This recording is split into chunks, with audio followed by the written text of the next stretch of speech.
Wow guys, finally nakarating na din kami dito sa hinaguan farm nila Brenda Mage. Mula pa kasi sa Hong Kong, sinubaybayan na namin ito. Kaya excited na kami ni Mahal.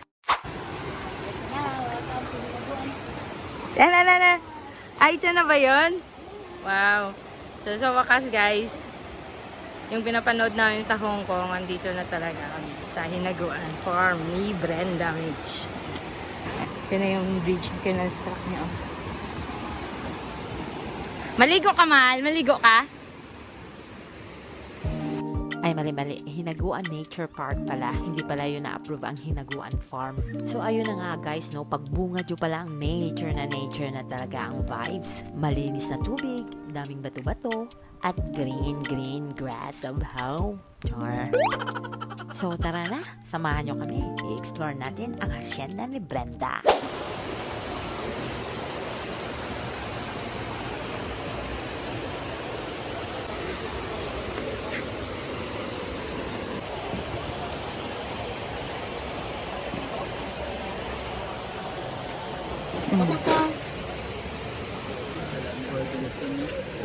Ay, thank you.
Kayo ma'am.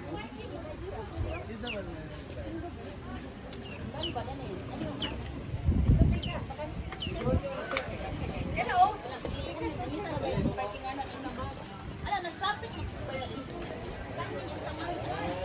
So, ang ganda sana mag-tent, no? Gusto, oo.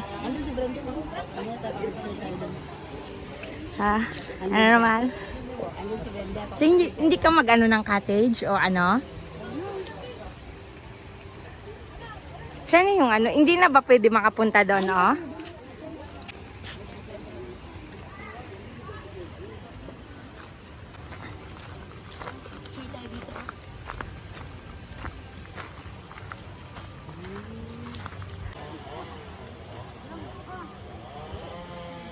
Picture tayo doon. Dapat punta ang puno ng ito. Wala tang dapat ito. Ito na lang.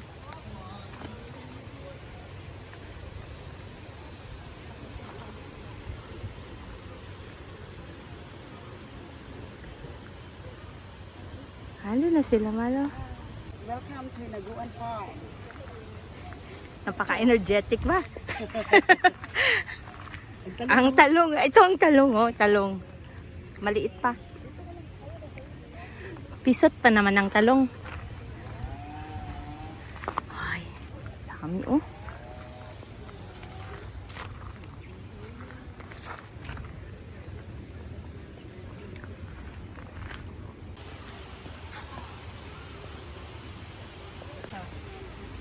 Siguro na. Ito ka no? Ayun, doon ka sa buong din na. Gusto ko maligo dito, Mal.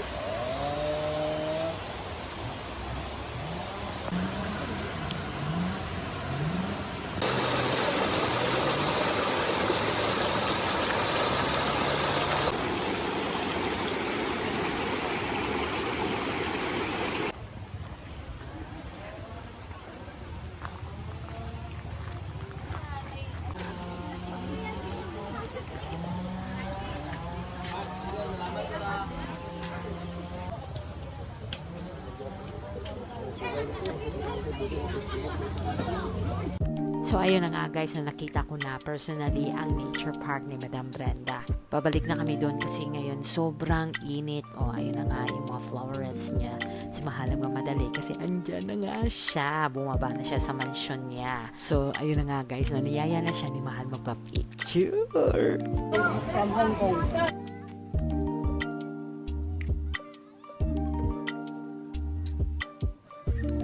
Ay, napakabait at napaka-humble talaga ni Madam Brenda. At syempre, hindi din namin papalagpasin yung mga social climbers niya.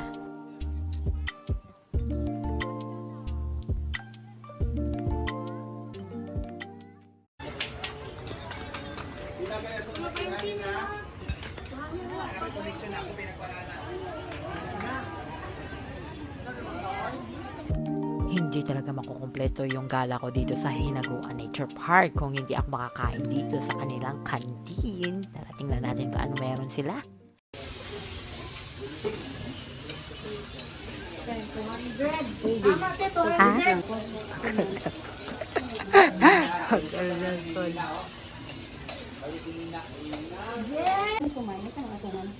Last na lang jelly. Kuhan sa tunina ba? Ano man ito ko ano? Ha? Oh, ang sa tuwing ipalit sa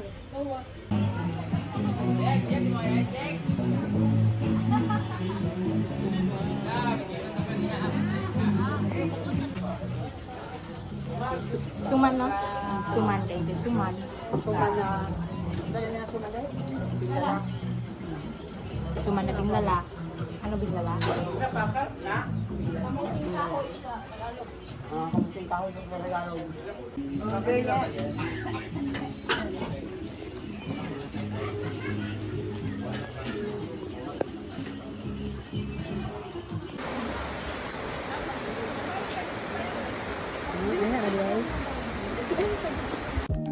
So, ayun na nga, nagutom na nga kami, nag-lunch kami muna before umuwi. Ayun na nga guys, na worth it talaga yung 20 pesos na entrance fee mo dito. Pero hindi na yun kasali kung mag-rent ka ng cottage or ana-ana house at mga pagkain dito. Ayun na nga, medyo bitin kami sa oras pero worth it naman ang experience. Nakapag-picture kami kay Madam at sa mga social climbers at nakita namin yung Hinaguan Nature Park niya. So, chill-chill kami muna. So, ayun guys, uwi na kami. So, hanggang dito na lang.